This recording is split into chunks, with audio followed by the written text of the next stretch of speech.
श्री स्वामी समर्थ. जय जय स्वामी समर्थ. श्रोते हो, तुम्हा सर्वांचे आपल्या श्रवणामृत चॅनल मध्ये खूप खूप स्वागत आहे. श्रोते हो, आपल्या हिंदू धर्मामध्ये एकादशीला अत्यंत महत्त्व आहे. प्रत्येक एकादशी हे व्रत अतिशय पवित्र असते. त्याचप्रमाणे आमलकी एकादशी ही देखील सर्वात विशेष आणि पुण्यदायी मानली जाणारी एकादशी आहे. आमलकी एकादशी ही फाल्गुन महिन्यातील शुक्ल पक्षामध्ये येते. या दिवशी आवळा या वृक्षाचे पूजन मोठ्या प्रमाणामध्ये केले जाते. आवळा वृक्षाला अत्यंत पवित्र मानले जाते, कारण त्यामध्ये दैवी शक्तीचा वास असल्याचे आपण मानतो. प्राचीन काळात देखील ऋषी मुनी आणि देवता आवळा वृक्षाची पूजा करत असत. ही एकादशी अतिशय महत्त्वाची आहे. 2026 या वर्षी हे एकादशी 27 फेब्रुवारी रोजी आलेली आहे. असे म्हटले जाते की या एकादशीचे व्रत केले असता पापे नष्ट होतात, त्याचप्रमाणे मन शुद्ध होते आणि जीवनामध्ये सुख शांती लाभते. त्याचप्रमाणे भगवान विष्णूंची कृपादृष्टी आपल्याला प्राप्त होते. त्याचप्रमाणे आवळा वृक्ष हा आरोग्य आणि पवित्रतेचे प्रतीक आहे. आवळा वृक्ष हा अतिशय औषधी वनस्पती आहे आणि म्हणूनच वेगवेगळ्या रोगांवरती आवळा हा औषध म्हणून आपण उपयोगी आणत असतो. फाल्गुन पौर्णिमा म्हणजेच होळीपूर्वी येणारी ही एकादशी आहे. या एकादशीला रंगभरण एकादशी असे देखील म्हटले जाते. या दिवशी आवळ्याच्या झाडाची पूजा केली जाते. पौराणिक मान्यतेनुसार जे भाविक भक्त या एकादशीचे व्रत करू शकत नाही, त्या भक्तांनी आवळ्याचे सेवन केले पाहिजे. त्यामुळे या एकादशीच्या निमित्ताने भगवान विष्णूंचे पूजन केल्याचा लाभ त्या भाविक भक्तांना मिळतो अशी सांगितले जाते. हिंदू पंचांगानुसार आमलकी एकादशीलाच रंगभरणी एकादशी म्हटले जाते, कारण भगवान शंकर आणि माता पार्वती यांचा विवाह झाल्यानंतर ते दोघेही प्रथमच काशी क्षेत्रामध्ये आले होते आणि म्हणूनच या एकादशीला रंगभरणी एकादशी असे म्हटले जाते व ही एकादशी साजरी केली जाते. तेव्हापासूनच फाल्गुन शुद्ध एकादशी साजरी करून या दिवशी संपूर्ण काशीमध्ये गुलाल एकमेकांवरती उधळला जातो. त्याचप्रमाणे भगवान विश्वनाथ मंदिरामध्ये विशेष पूजा अर्चना, धार्मिक आणि सांस्कृतिक कार्यक्रमांचे आयोजन केले जाते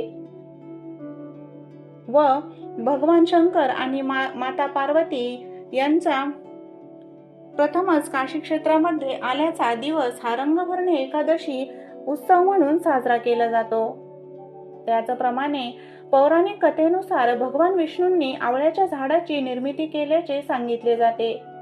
त्यामुळे या दिवशी आवळ्याच्या झाडाचे पूजन करण्यास सांगितले जाते.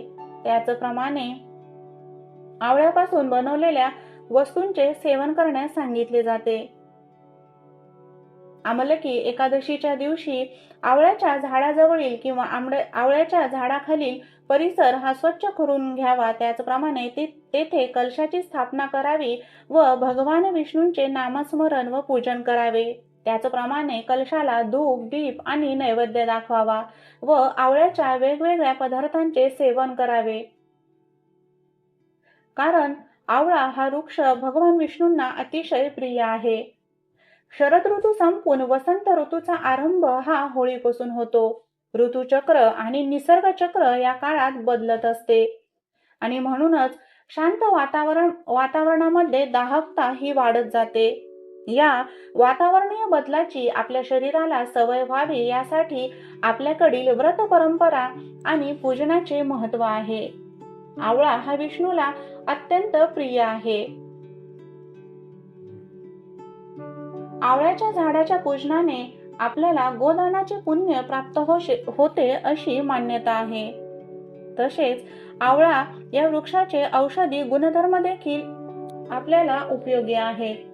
मधुमेह, हृदयाचे आजार, पचनक्रिया, वजन कमी करणे, त्याचप्रमाणे हाडे मजबूत करणे, तसेच डोळ्यांसाठी देखील आवळा हा अतिशय उपयुक्त असे फळ आहे.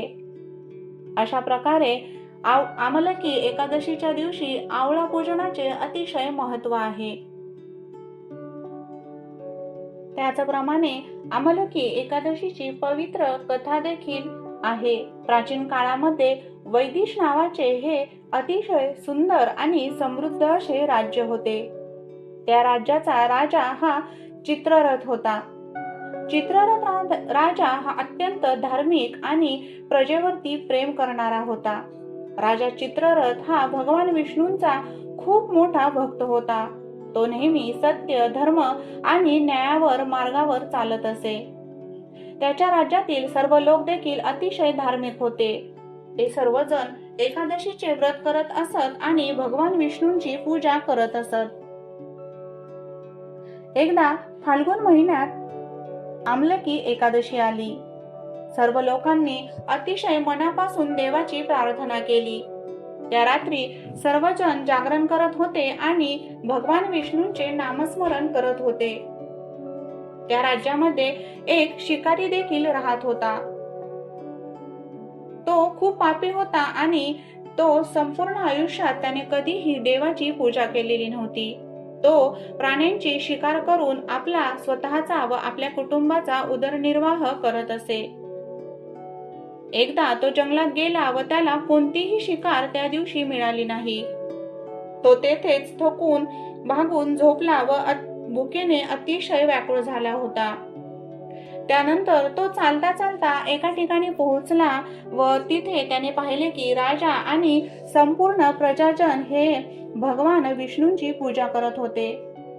तो तेथे आला आणि शांतपणे सर्व काय करत आहेत ते पाहत बसला. त्या शिकाऱ्याला माहित नव्हते, परंतु त्या दिवशी त्याच्याकडून उपवास घडला व नकळत त्याच्याकडून आमलकी एकादशीचे व्रत पूर्ण झाले. काही वर्षानंतर जेव्हा त्या शिकाऱ्याचा मृत्यू झाला तेव्हा त्याला स्वर्ग प्राप्त झाला. त्याचे सर्व पाप नष्ट झाले होते. पुढच्या जन्मामध्ये तो एक महान आणि धर्मात्मा असा राजा बनला. तो अतिशय न्यायप्रिय, दयाळू आणि भक्तिमान असा राजा होता. आणि हे सर्व फक्त आमलकी एकादशीच्या प्रभावामुळे शक्य झाले होते. श्रोतेहो, या कथेचा संदेश अतिशय सुंदर आणि स्पष्ट आहे. या एकादशीचे व्रत केल्याने सर्व लोकांना, भक्तांना जीवनामध्ये सुख शांती लाभते. त्याचप्रमाणे भगवान विष्णूंची कृपा प्राप्त होते. त्याचप्रमाणे आवळा या वृक्षामुळे आरोग्य देखील प्राप्त होते.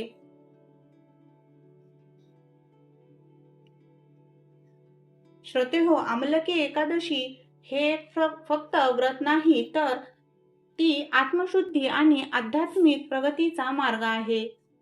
ही कथा आपल्याला शिकवते की देवाची भक्ती कधीही व्यर्थ जात नाही. लहानशी भक्ती देखील मोठे फळ देऊ शकते. मित्रांनो, आपण आजच्या धावपळीच्या जीवनामध्ये देवाला विसरत चाललेलो आहोत. एकादशी हा दिवस आपल्याला देवाशी आपले नाते जोडण्याचा एक मार्ग आहे.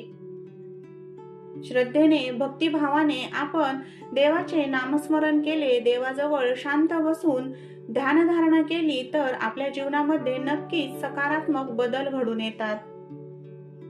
श्रोतेहो, तुम्हाला या व्हिडिओमधील माहिती आवडली असेल तर आपल्या व्हिडिओला नक्की लाईक करा. त्याचप्रमाणे इतरांना शेअर करा आणि आपल्या चॅनलला नक्की सबस्क्राईब करा व कमेंट बॉक्समध्ये ओम नमो भगवते वासुदेवाय लिहायला विसरू नका. धन्यवाद.